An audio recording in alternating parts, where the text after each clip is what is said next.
with him. I did an interview with Inc.com about an hour ago. That was Nice. Cool. Yeah. Well, these numbers are just going to crush that. So I think so. Are we live, Ethan? We're live. We're ready to go. Nice. All right. Well, we've got another episode of Run With It here. This is behind the scenes with Colin McIntosh. We're going to do a live read of the intro and get right into it. You guys ready? Oh, yeah. What's that? All right. Welcome to Run With It, where we bring you business ideas from proven founders. Each episode, you'll hear a new business idea and the exact steps our guest would take to get started. We're your hosts, Chris Justin. And Ethan Janney. And on today's show, we have Colin McIntosh. He's the founder and CEO of Sheets and Giggles, a pun-based, eco-friendly bedding brand that launched in May 2018 on Indiegogo with their first product, Lyocell bed sheets made from eucalyptus trees. In their first 6 months of business, they received over 6,000 orders and nearly $500,000 in revenue. They won first place at Denver Tech Startup Week 2018 and have since gone on to make and raise millions of dollars in revenue and venture capital. So Colin, welcome to Run With It. Ethan. Yeah, but you gotta, yeah. We're experimenting with a new format here that's behind the scenes. Ari's going to fix all this in post, but that is all great, Ethan. Our show is about new business ideas, though. Colin, you've got one to improve the workout experience. Podcast for working out. Welcome to the show, and tell us about the idea that you would like our listeners to run with. Sure thing. And I think it's funny. Sheets and Giggles, we're about to celebrate 3 years in business, and it's like, that's old hat. Like, tell us. Yeah, we don't care about that here. Yeah. So I got this idea that has been rummaging around for a while. That I actually almost started around the same time I was thinking about starting S&G, but I chose Sheets and Giggles instead because I love consumer brands and consumer branding. But there's an idea I had for something that I call Bodcast, BODCASTS. Just like podcasts with podcasts. So we just have to introduce the idea here that any business that you start your whole life, I guess, is a pun. Is that just the general premise? Yes. So Okay. I own a lot of pun-based domains. So I think I own RomanHempire.com. I think I own sunglasseshalffull.com to be a sunglass startup. I own giraffecarafe.com, which would be carafes in the shape of giraffes, which I think there's actually a latent demand for. So I have a lot of pun. These are all business ideas anyone can start. Before we dive deeper into this, I have to make sure you look out for someone who I met on a subway in New York when I was writing, who started the Grilled Cheeses. Oh my God. Have you heard of this? No, that's unbelievable. You should look it up. It's like they made a huge business out of a pun and an idea to make grilled cheese sandwiches with effigies of, holy saints and things like that burn into grilled cheese sandwiches. I tell you what, people like puns. That's all I'll say. People love puns, so. and there's something about that. I really think that. So for podcast, I love it. I also love. There's a lot of power in a good brand name, right? So I'll give people the central premise, that the 30-second elevator pitch, which I've never given before, so please excuse me. But basically, if you're someone who works out on a daily basis, there's generally two problems that you'll experience. One is that you'll run out of exercise ideas and you'll find yourself doing the same thing over and over again. And the problem with that physiologically is that you need to change up what your body is doing and constantly, almost on a weekly or bi-weekly basis. Otherwise, you'll lose gains because your body will get used to the routine that you're doing and will plateau. So that's problem number one, is that you're doing the same things over and over again. Problem number two is that, generally speaking, when you're finding new exercise ideas or looking for new things to do or following a new routine, and you're, especially right now while we're all working out at home, you're mostly on YouTube and you're trying to find YouTube videos, and you're certain you don't know who's good and it's the number of subscribers. You're reading the comments to see if this person knows what they're talking about. Maybe you'll research the person. Maybe it's just some BS person who's, inventing these videos and doing 10-minute long videos for ad filler, and you don't know. So you're basically searching around in the dark for, exercise ideas, or maybe you'll go on Instagram, but that format's not very friendly for trying to figure out what exercises to do. And so then you take it into the gym and you're watching this video and you're trying to replicate the motions, and then you have to pull it back and rewind on the screen, and then you accidentally close your phone, you get a phone call, and you stop. And even if you're doing it successfully, you're pausing too long in between sets, you're not getting hypertrophy, you're generally not getting the good workout that you'd wanted to. And so Podcast would be a podcast platform. It's almost exactly what it sounds like. It's a podcast platform for the body. So it would be something like a Spotify or an Apple Podcast or any other podcast platform in the world, specifically for different listen along exercise routines that would range from, very quick 7-minute speed workouts when you're in the rush to get something, all the way through, 90-minute, 2-hour type routines and everything in between. Everything from high intensity interval training to weightlifting, weightlifting for different purposes, for strength versus size. And then you would have different people build followings and subscriber bases, just like you would any other platform. And the core premise is exercise routines that you can listen to versus have to actually watch. And then that way you can do it hands-free with your headphones, and you can fast forward, rewind much more simply, or just follow along. And then they get into the nitty gritty here, but I anticipate people would have listening cues, timers, buzzers, guide you through the flow, sort of like you're in a class or a yoga class. And then there's a lot from a business model perspective, and I will never recommend. Let's jump in here. Just focus on the idea. Sure. Yeah, we'll get to the business model. That was a terrible 30-second pitch, but that's okay. That's what we're here to unpack. So I love the idea. This is something that I personally would use, and I think it's a very timely idea, of course, with everyone being at home.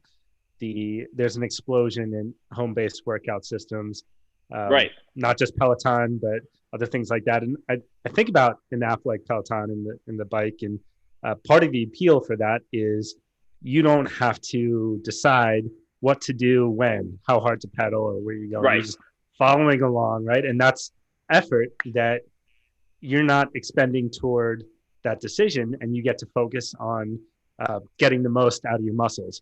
So I think that's a great tool, something like that, and podcast could fill a gap there. I'm going to play bad cop a little bit this episode, and just Chris, you can take on good cop. I'll be good cop sometimes, but I don't know. Come on, I need to see what I'm doing. Like, I'm just listening, and how is that going to work? Isn't that just going to totally flop? So have you ever done? Isn't that just going to totally flop? That's like a Mr. Wonderful question. So it's an indefensible question. Isn't it going to totally flop? No, it's not going to flop. Why are you talking? So basically, with have you ever done like a core power yoga class or a yoga class, even a hot yoga class or something like that? Sure. So what I love about yoga and about the yoga instructors is that because everybody's eyes are generally speaking down on their mats or in front of them, or even looking up or to the side, a lot of times the instructor is not doing the move that they're describing, and instead they're walking you through the flow. And the language that they use is actually, this is what gave me the initial idea.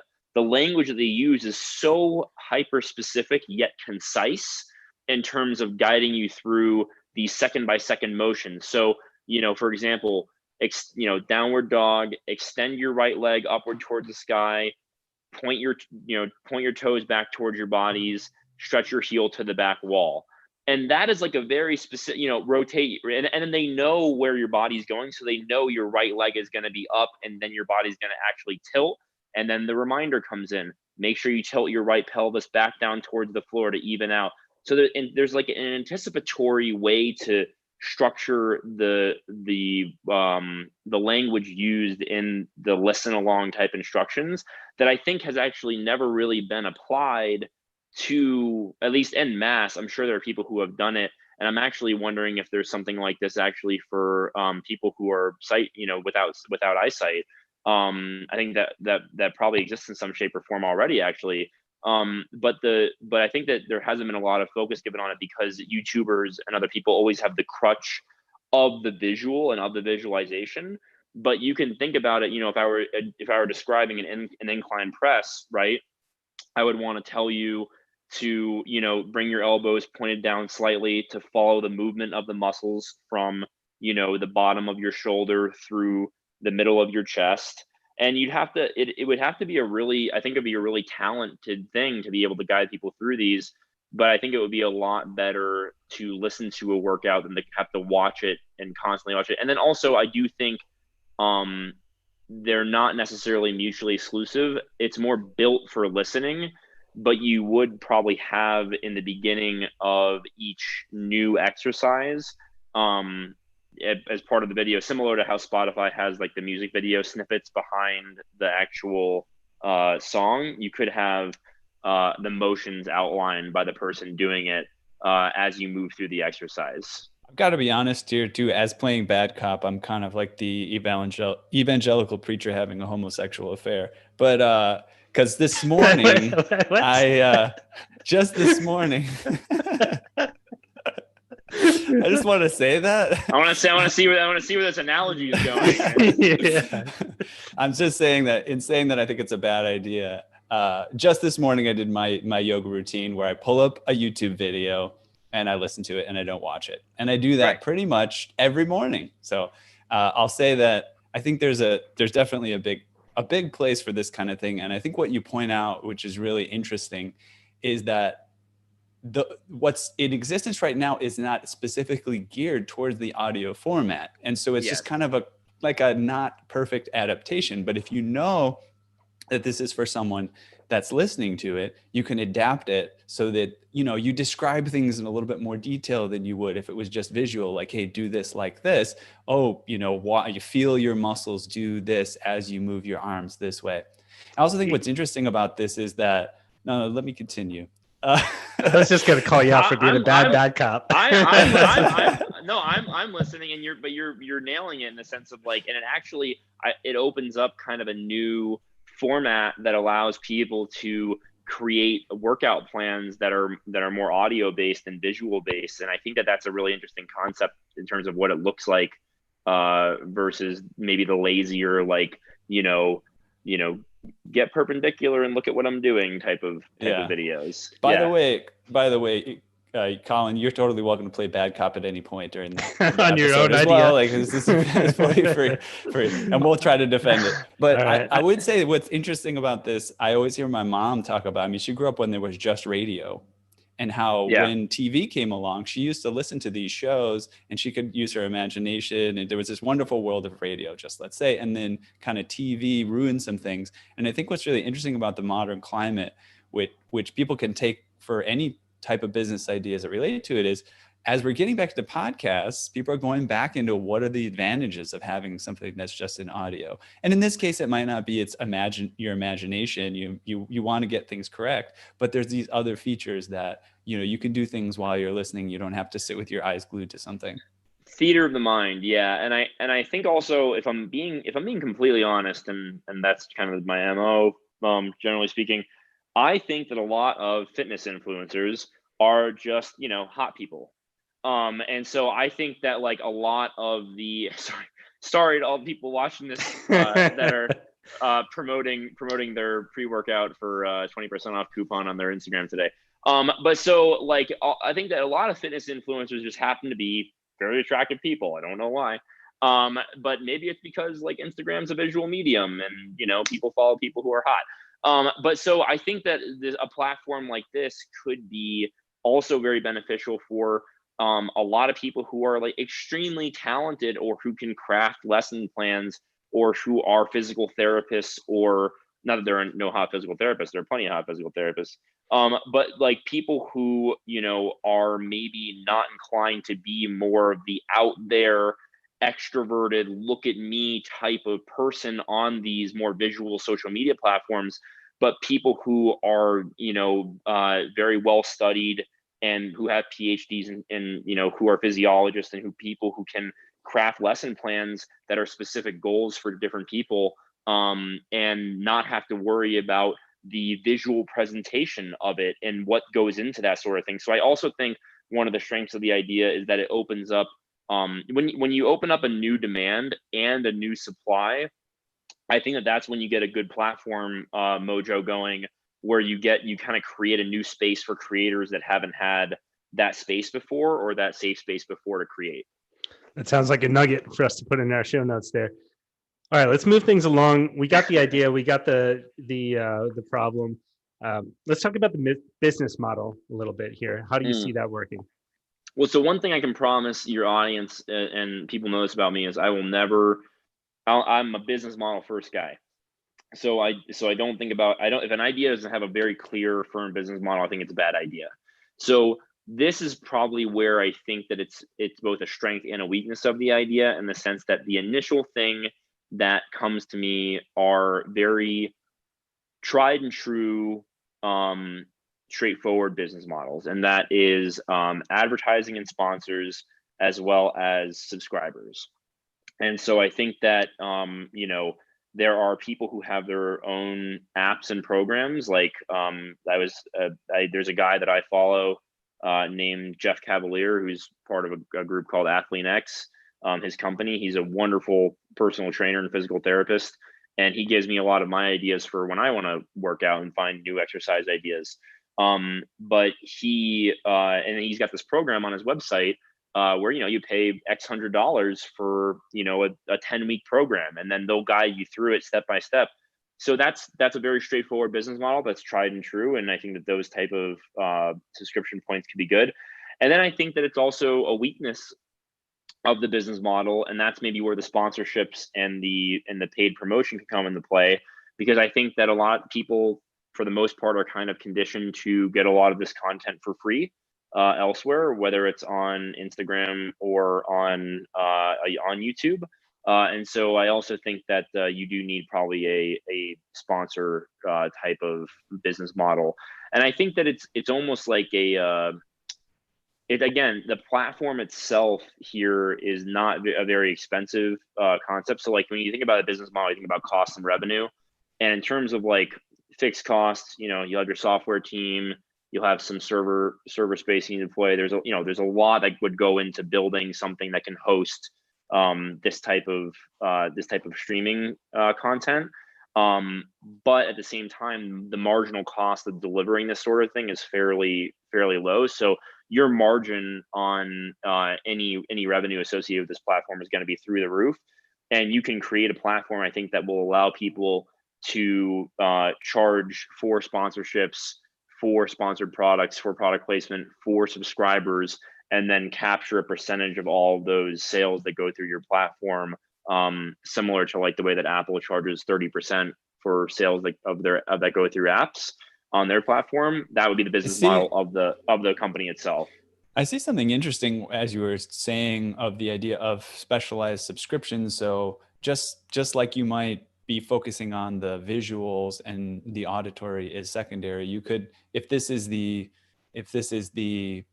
different approach, the auditory is primary, but it doesn't mean there can't be a visual. So you can say, as you're listening to this, if you want more detail, if you want to watch me do this, exactly, if you want to watch someone who knows what they're doing do this, then subscribe and you can have access to all of the videos associated with this.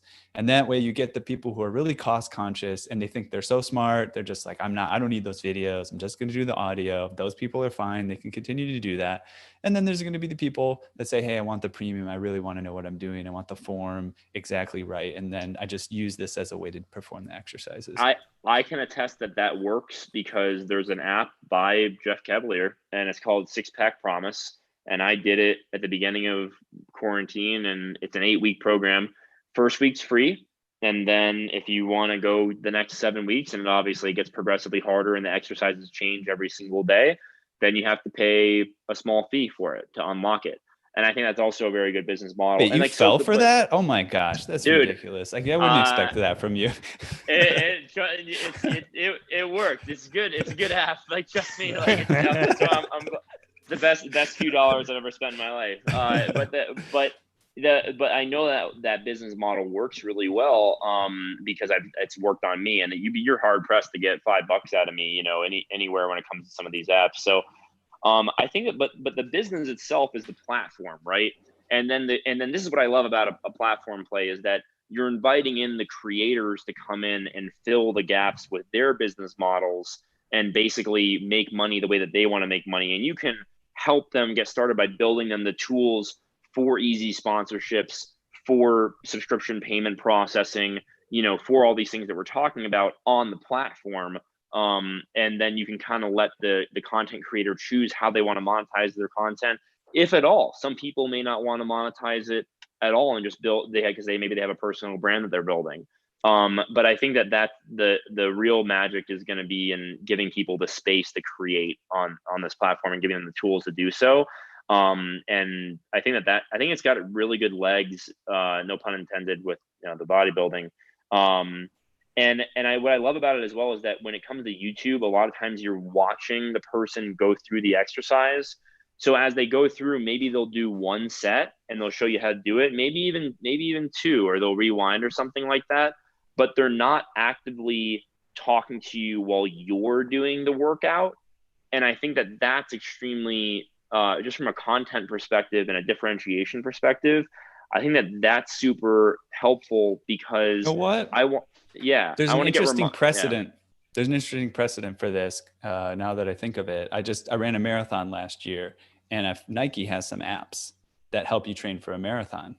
And they do this kind of stuff. And even they had like Kevin Hart come in. They're like talking this is Kevin Hart. Right, I just want to give you a tip, like really go for it today. And then they have like a pace going, and they've got some you can put your own music in, but then somebody comes in and they give you a little bit of cheer or something like that. So that might be a nice action step for listeners to go check out Nike Run Club app and see some of those auditory experiences that they've created for people. And of course, I'm sure that they haven't thought of, podcasts. They just wanted to create some running experiences. Yeah, and from a competitive landscape perspective, I think a lot of people would say like, oh, well, why, YouTube, you can already kind of do something akin to this. We've already talked about the weaknesses there. Why you could just do something like this on Spotify if you want to do workout podcasts, just put it on Spotify. The point is not that it can't be done on other platforms. It can be done on Apple's podcast platform. It can be done on a number of different platforms, Podcaster, different things like that. The question is and this is what I love about the idea, is that it's a marketing play, in the sense of you're creating this platform where people will hear about it and know that this is the platform for workout podcasts, for my daily exercise. And you can pick and choose. And the beauty of it is, sometimes when I wake up in the morning, I don't know if I'm going to have 30 minutes to work out that day, an hour and a half, 15 minutes, or no time at all to work out. And I'm going to have to have a rest day. And so what I love about this idea as well is that you'd be able to sort by type of exercise. You'd be able to sort by, and if you don't have somebody that you already subscribe to that you love, if you're just starting out and trying to find somebody new, you'd be able to sort by time of the podcast. Like, is it HIIT? Is it weightlifting? Is it hypertrophy? Is it strength training? Is it leg day? Is it chest? Like, is it yoga? Is it, is it biking? Like, spinning, whatever. And like, that's what I love about it, is the customization aspect of it. And it allows a user to get what they need from it. And then if people know, okay, bodcast.com is where I go for my daily workout podcast, then they won't even go on Spotify and sift through the EDM and the classic rock and the cardio playlist and the workout playlist and so on and so forth, because that's not what they're looking for. And they know that it's like finding a needle in a haystack versus just a platform of needles. So that makes sense from a competition against platforms that are not focused on working out. I want you to think about Peloton while I bring up this other point, because they are focused on working out. And I know they have an app that a lot of people subscribe to. So think about that. That's going to be my challenge to you. One aside here, as you're talking about the business model from an advertising perspective, if you already have a captive audience, right? They have to wait a minute or 2 minutes between sets. That's a perfect time to insert an ad. It's not really convenient to skip it, because how else are you going to keep that time? So that makes sense to me as a potential for dropping in advertisements. Exactly. Now back to my my question about how you think about some of the competition here. Peloton, well-funded, got this head start. People rave about the instructors on there already. How do you think about what if I think they already have this, high-intensity interval training workouts on their app. How do you think about that? Well, so the Peloton app is mostly geared around the bike, is it not? They actually have branched out beyond that. They have, And they have also branched out. They have workouts beyond that. That's right. they have Yeah. workouts beyond that, yoga, That's meditation. right. They have all that That's stuff right. as well. Yeah. So. So I've never used that personally. So I only know what I know about it from reading about it or hearing others talk about it. Well, I'll jump in with my own retort because I didn't give you enough time to think about this. But no, it's a good. Yeah. Yeah, I'd say that there's potential for this to be the Android to Apple's ecosystem. Right? If you are on Peloton, the instructors already have to be attached to Peloton in some way. You have to be vetted. With this system, anyone can go and become an instructor and list their services, and it's a more open platform. It's sort of like a combination. It's a combination of YouTube, Reddit, Spotify, kind of built into a single platform for workout podcasts. And I would also say from the Peloton perspective, if I'm being completely honest, I think that their brand is a little how can I put this? A little cash grabby. Okay. And I think that like I was looking at buying a bike and I was like, oh, like it's X $1,000, like, oh, only Y $100 for 36 months, and then like the shoes and the classes and no, it, like, yeah, it definitely adds up. It's it's another direct to consumer brand that's, that focuses on average order value by nickel and diming you here and there until, you have a huge cart value and a long LTV. I just think that they're very focused on milking everything they can from each individual customer, and you're actually paying them for the services. And then, like you said, it's a centralized platform where you're paying the platform for the services that you're receiving from others.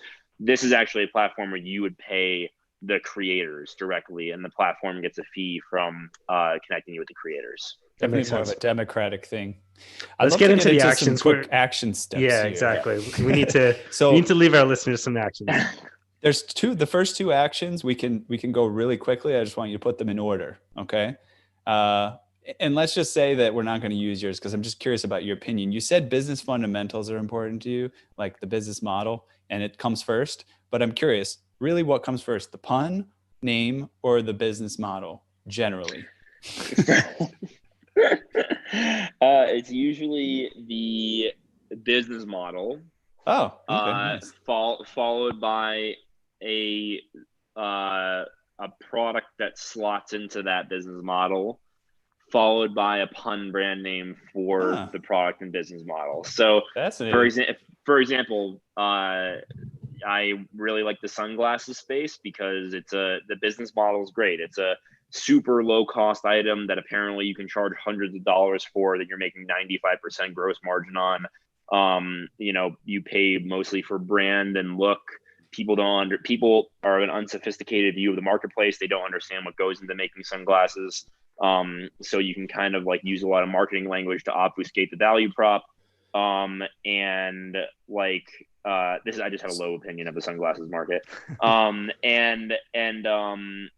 Then from there you can make like a good differentiated product. Maybe it floats, maybe it looks cooler, maybe it's sustainable, like whatever it is, have an upbeat brand built around it. What's a punny name for that? Sunglasses half full. And so, like that's always the way it is. Like with Sheets and Giggles, it was very similar in the sense of like. So in terms of the next steps, just sorry to cut you off there, but just to get these in. So and feel free to bring any information you have in from Sheets and Giggles. I keep wanting to say Sheets and Giggles. I'm gonna start a scuba company called Shits and Goggles, and then when we open up a retail store, it'll be a retail store by day and a bar by night, and the bar will be called Shots and Giggles. So the entire brand. Next year, we're branching out into Shirts and Giggles and Shorts and Giggles. So yeah, we got. So after these basic steps, what would you do next? Like, how do you really get started with this stuff? What's the next step for you if you want to pursue this? Who is the first person you talk to? Who's your first customers? So going from 0 to 1 is both the hardest and most exciting point of any company. So first things first, period, end of story. I would write my business overview. So a 2-pager, points of differentiation, summary, financial model, like product itself, like value proposition, and really yourself, write it out and understand what you're looking at and what you're building and why. Convince yourself as the first person you're convincing on paper. Then once you have that, build a financial model. And you'll start to hear me name things, by the way, that cost $0 to do, because this is really important that you do all the $0 things up front. Build a financial model. There's a really good one that's freely available from Startup Rocket. If you Google Startup Rocket financial model, great little starter financial model. And basically, you type in your inputs, at least your assumed inputs. You just make good assumptions, right? I said, my initial assumption was like, I'll sell a set of bed sheets for $100, and we'll make them for 40 or 50, and we'll ship them for 10 or 20, and here's the room we have for marketing. Can I build a business out of that? And if the broad answer is yes, the numbers work, the finances work. If you understand what the fixed cost might look like from a reasonable assumption perspective, and what the variable costs look like from a reasonable assumption perspective, that's step number 2, is understanding if the model works. And then step 3 and step 4 are a combination of going out and validating that what you've done is something that has product market fit. And this is before I would seek investment. It's before I would really, spend any money or any significant amounts of time doing this. And validating it can be as simple as building a landing page, very simple landing page. Get a store on Shopify or Squarespace for like $50 a month, and then go ahead and build a landing page. Run a few $100s of Facebook ads to the landing page with a value proposition and simple photography and content outlining what you're doing, and then say sign up for guaranteed access to our beta launch, and then measure what your cost per lead is, how much you're paying per email, what your email capture rate is, what your open rate is on your follow-up emails to people as you welcome them into the fold. And then that's going to basically tell you, like, okay, if my cost per lead is this, and I think I'll wind up converting this many leads out of 100, probably about 3%, generally speaking, then can I build a business out of this? And if the answer is yes, then I would move forward further with it. And then I would start talking to angel investors or bootstrapping it yourself if you have the funds. Nice. You did that. It's super quick. That's great. There's a lot of steps too. We appreciate that. One thing, just to ask you about in terms of that ad that somebody should put up on Facebook and the landing page, is that saying this is just a podcast? It's not about the platform at this point. It's just testing the idea. If people are interested in an auditory workout experience, is that what you would test really? I would describe the value proposition of the platform, right? I would build, generally speaking, you want at least 3 value propositions. 6 is nice. So you can have a little picture on the left, value prop, picture on the right, value prop, super simple landing page, right? Just like multiple opportunities to put in your email throughout the page. It's depending on what resonates with people. Some people will give you their email after reading the H1 header, and some people won't give it to you till the very end after they've read everything. And basically what you'll do is you'll just say, here's a platform that we're at Bodcast.com. We believe that the best way to do workouts is with your own personal instructor in your ear. And it's like, no more fumbling around YouTube, no more trying to find, a needle in a haystack on Spotify, no more, rewinding and losing your place in your workout and so on and so forth. It's like, like free hour-long different daily workouts, right? Like is like my and then you say sign up below for guaranteed access when we launch, limited spots available. Create that artificial scarcity. People love artificial scarcity. And then they don't know it's artificial. That's the beauty of it. And then you basically gather the emails, and you'll be able to then send out a survey to your first 500 or 1,000 emails and ask them, what would you like to see in a platform like this? What, like, you ask them, then you get the 10 questions, like a 2-minute survey, like, how do you work out? What do you do every day? Like, what's your goal? What's your fitness goal? Like, who are you? What's your demographic? And then you'll even understand more about what your initial audience looks like and that sort of thing. And then you take those initial emails and then you use them to advertise to lookalike audiences on Facebook, and you continually grow your subscriber base. And then if you get 10,000 emails of interested parties, that's when you go to an investor or you go to a co-founder who, and say, hey, I got 10,000 emails of interested parties for this Bodcast.com idea. It only cost me $5,000 to get them. here are the numbers for what that looks like from a cost per lead perspective and a, long-term business model. Here's my financial model. What do you think? Do you want to go ahead and build this together? Will you give me $100,000 to get started and invest in this, so on and so forth? And that value proposition of I have people wanting to use this thing, let me go build the thing for them, is much, much better than I have an idea, give me money for the idea. So I always like to go to investors with customers or interested signups at the very least. Brilliant. Super clear. Thank you for that. We're coming up on time here. I want to be respectful of your next meeting. To the listener out there who's pumped about this idea, take some action, follow through, tell us what you've done. Email us at update@runwithit.fm. Dude, this is a business. Somebody's going to do it. So I know something. Sorry, that's good. Yeah, it's a good business. I can see you're pumped about it. And that's a fantastic opportunity for someone out there, because as part of our podcast, we offer the opportunity for the listener to connect with Colin on this idea and run with it together. He's built a huge business with Sheets and Giggles. He knows what he's talking about. Obviously, he can head off a lot of the issues that you may run into getting this started. So maybe one or two. Yeah. Tell us a little bit about Sheets and Giggles, Colin. So basically, Sheets and Giggles is a sustainable bedding brand. We make sheets, comforters, duvet covers, pillowcases, blankets. Everything is made from a material that's called eucalyptus lyocell, which is a completely sustainable, considered the most sustainable material in the world. It's also highly premium. It's softer than cotton. It's more breathable, more moisture wicking, more cooling. Amazing for hot sleepers. It's also amazing for people with sensitive skin or maybe nerve conditions. We have people who have fibromyalgia or contact dermatitis or eczema or neuropathy who will email us and they'll tell us that our sheets are the only thing that help them sleep through the night, which is really incredible. I never anticipated that when I started the company. We're a funny first brand, obviously, but we do a lot of good corporate social responsibility. Our sheets save up to 96% the water that cotton sheets use in their production, which we estimate to be about 3 to 5 years of the average person's drinking water compared to cotton sheets every set that we sell. Use no insecticides, no pesticides, less energy. They biodegrade completely in 9 weeks if they hit a landfill. And so there's no trace left behind.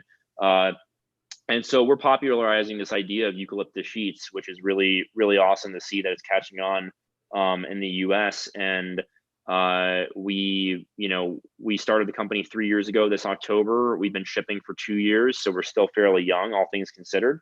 I definitely think punching above our weight class and how quickly we've grown and how, much noise we're making in a pretty boring space. And it's fun to be a sustainable, premium, funny brand because it's a really hard tightrope to walk. And I call us like the Seinfeld of brands. Like we're like a brand about nothing oftentimes. Like we've written like our most popular content ever is about resumes, has nothing to do with bedding. We sell a lot of sustainable bed sheets that people love, that we've got 4.8 star reviews, thousands of reviews. People obsess over them. And then we also post a lot of memes on our Instagram, and we recently donated $40,000 to COVID-19 relief in the state of Colorado. So we're kind of all over the place, and that's what I love about it, is we just kind of do whatever makes us happy on a day-to-day basis, and whatever makes our community happy as well. Yeah, that's great. Sounds like a very fun company to be a part of, and one that's worth supporting. It's great. And I say I started the company just so I could put this on a t-shirt, Awesome in Bed. So it's just Awesome in Bed. I started a whole company and raised millions of dollars just for the bit. So yeah, it's just a bit that went too far. So you get to proudly wear that everywhere you go. Yeah.